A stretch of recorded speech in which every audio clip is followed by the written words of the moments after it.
Hi. It's very brisk out here today. Look at the sky, it's beautiful. But I am at my husband's family farm today. And earlier in the summer, we did something called air layering for a tree. It was an apple tree that's been on the farm for probably well over 100 years. And last fall, after kind of at the end of the season, a bad storm came through and just completely destroyed the tree. Well, this spring there was a little bit of new growth on it, so we decided to try and save the tree. We've tried a couple of different options, so we're kind of checking down the list to see what actually will save the tree. So right now I did some air layering. I've got a whole bag full of fails here. I think there were like 20 that I did, and only these 7, I haven't opened them yet, but only these 7 looked like they were still healthy before I cut them. So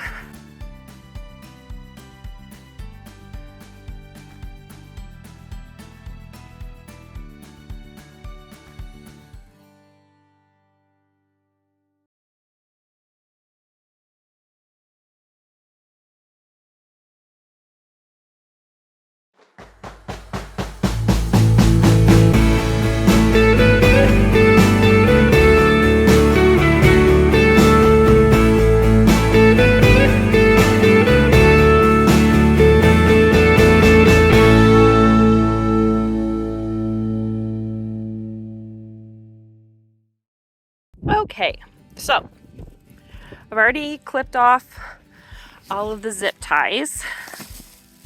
So you can see this one here had zip ties to help keep it closed, and then there's a little latch here that kind of folds over.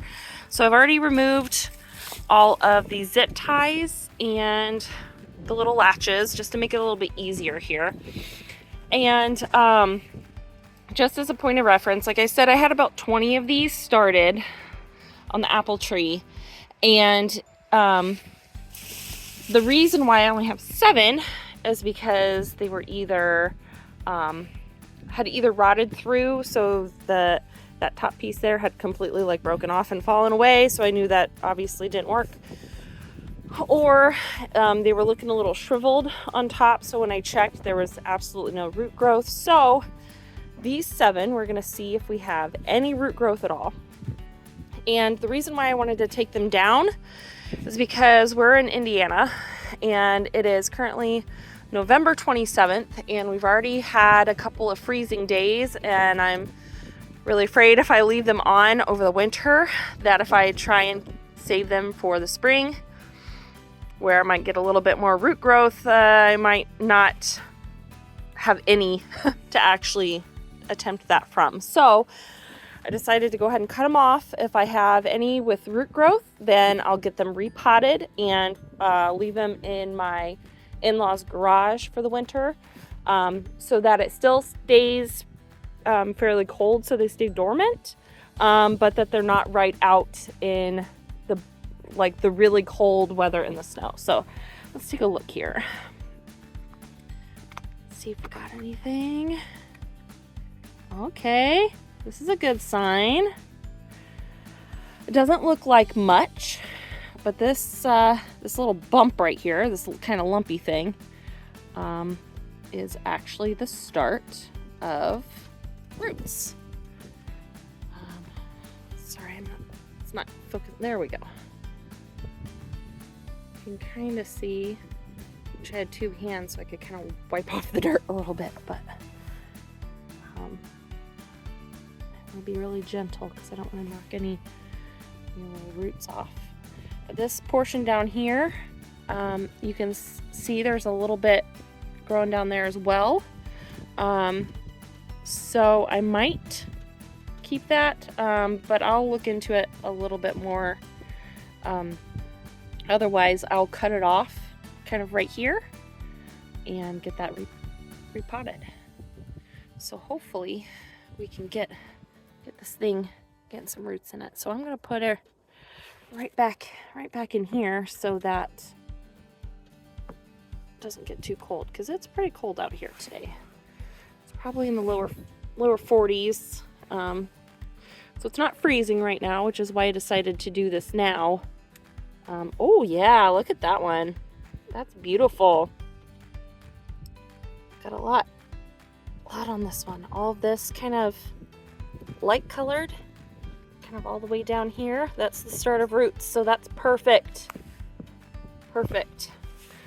I was really kind of worried about doing this. I've never done air layering before, and we're pretty desperate to save this tree. We've attempted several different things, including having a professional do it, but unfortunately that professional decided to take our clippings and just disappear.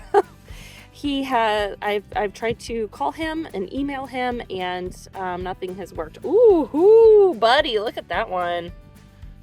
Look at that. That's perfect. Guess I'm down here too. Get a nice big kind of start right there. Get that cover back up.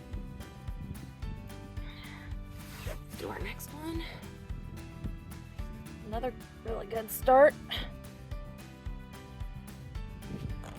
So I'm hopeful. We got 7 chances here, so hopefully at least one survives. This one's not quite as good as the others, but we do have some growth here at the top and kind of in the middle. And you can kind of see the little spots. Well, maybe. Those kind of little dark spots. All those are potential roots. So this one is a maybe. We might need to baby that one a little bit. Okay. All right, here's number 6. Flip this over here. Oh, I didn't unclip this one. So it's just this little kind of latch clip here. You can just pop it open. Ooh, this one's good too. Look at that. Oh yeah, more at the bottom. Perfect. One more. This is another big one. Hopefully, we got good looking roots in this one too. Oh, this this one's still got the whole bulb. Now, normally you would like to see these filled with like kind of stringy roots. Oh yeah, that one's looking good. From what I understand, I don't know if it's all fruit trees or if it's just apples in particular, but they do take a while, several months to develop roots. And we did do this pretty late this year. Like, we didn't get this started until July. So probably if we would have started it in the spring, it would have actually done something. But since we started it late, I really didn't feel comfortable leaving them out during the winter to freeze and possibly lose, another chance. Because, there's only certain times a year that you can do this stuff. Now, there were some really good starts on the tree. I should have showed you the tree. There were some pretty good starts on the tree. So we can possibly graft, but we have to do that in like February or very early March. We have to do it before any of the buds pop. So it still has to be a dormant tree. So usually grafting happens in February. So if I'm gonna graft any of that tree, then I'm gonna have to order some rootstock here pretty quickly, if I can even find some, because it's kind of late for the ordering of the rootstock. But